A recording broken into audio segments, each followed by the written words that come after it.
Senator Newman clearly stated his motivation for proposing this bill in 2021, clearly stated it in his press release, stating millions of American citizens believe there was widespread fraud during the last election, and their loss of faith in the integrity of our election system alone justifies incorporating photo ID into our voting system. We must use every tool at our disposal to eliminate all irregularities, inconsistency, and fraud. In addition, we must restore faith in our election system for those voters who no longer believe our system is secure. A voter ID rule promises that every single Minnesotan who wants to participate in the process will be counted and protected, no more, no less, end quote.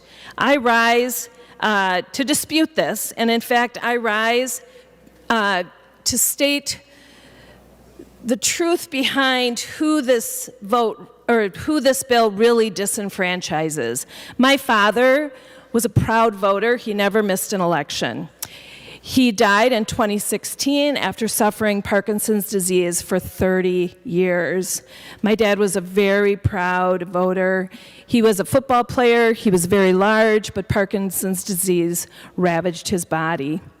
My dad was also a driver's ed teacher, and one of the hardest things that we did as a family was convince my dad that he really couldn't drive anymore. So for the last decade of his life, sadly, he had an expired driver's license. In fact, when my dad died in 2016, every one of his documents that would prove who he was expired or lost. He was born in 1937.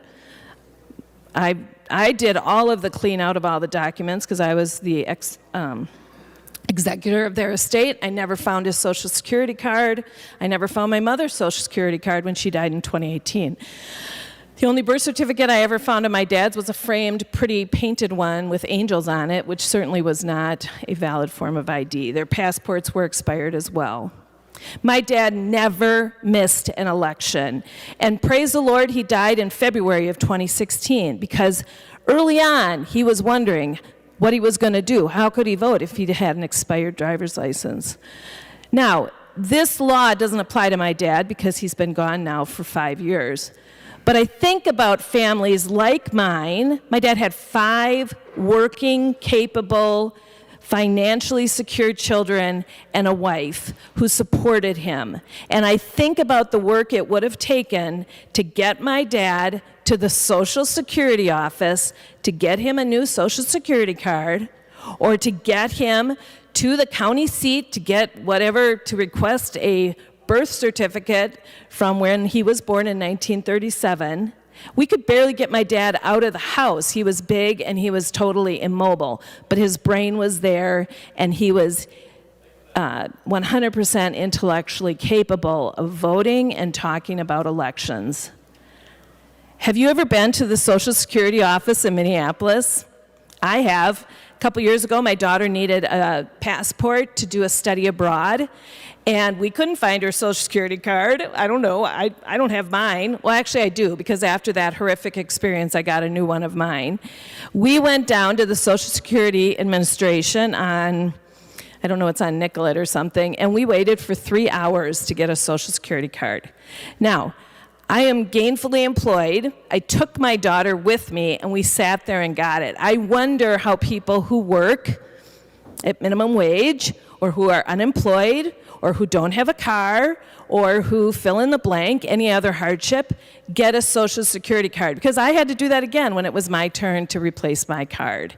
It is incredibly difficult to get a Social Security card. And the reason we were getting it was because we needed a passport, which is also very difficult. You have to make an appointment at the post office and show up in a 1-hour period in the middle of the day. Again, if I was not gainfully employed and my own boss, I'd have to take time off work and get myself there.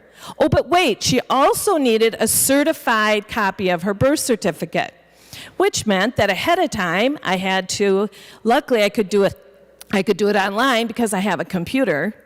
I could go online, I could print all the documents, I could send it in, certified mail, again, another cost, with my money, And I was smart. I got 2 copies because I thought, I'm never doing this again.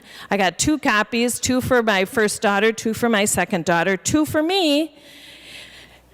And I put them in the safe. Getting documentation of who you are is incredibly difficult. I've lived it.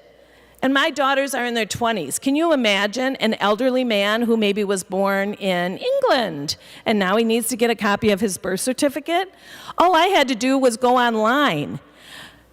Okay, my parents were educated, smart people. They had master's degrees. And till their dying day, I tried to show them how to do things online. They could never figure it out. And that is only about my parents. But again, I'm standing up for my parents, who luckily don't have to deal with this. Now, Senator Chamberlain so eloquently indicated that according to this list, there's so many other things that you need ID for.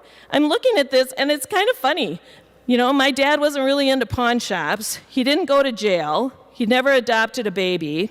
He gave up piercings and tattoos decades ago, so that wasn't really needed by him. Actually, my dad didn't have any piercings.